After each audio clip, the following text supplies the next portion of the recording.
Hi అండి. ఇప్పుడు నేనైతే పార్ట్ 2 లైక్ ఎలా అంటే ఫుడ్ వ్లాగ్ ఇది అంతా మొత్తం చూస్తున్నారు కదా. మేము మార్కెట్కి వెళ్ళాం. సో అక్కడ షాపింగ్ అయితే కంప్లీట్ అయింది. సో సలాడ్స్ ఏం తీసుకోవాలని ఆలోచిస్తున్నాను. ఇక్కడ వెరైటీస్ ఆఫ్ సలాడ్స్ ఉన్నాయన్నమాట. చూస్తున్నారు కదా. ఏమీ అసలు నార్మల్గా లేదబ్బా. అసలు సెలెక్షన్ అయితే ఫ్రూట్ సలాడ్ కానీ వెజిటేబుల్ సలాడ్ కానీ అన్నీ ఉన్నాయి. సో నేనైతే ఒక మంచి సలాడ్ తీసుకుందామని I'm waiting for that.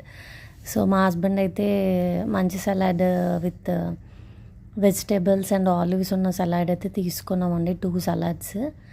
So మీకు నచ్చుతాయని అనుకుంటున్నాను డెఫినెట్గా నా వీడియోస్ అన్నీ. Just subscribe and like and comment. So salad అన్నది ఇంపార్టెంట్ కదా, హెల్త్కి చాలా మంచిది. యాజ్ యూజువల్ డైలీ లైఫ్లో రొటీన్గా మనం అన్నీ తింటాం, బట్ మనకి ఓన్గా సలాడ్ అన్నది ప్రిపేర్ చేసుకుంటే టైం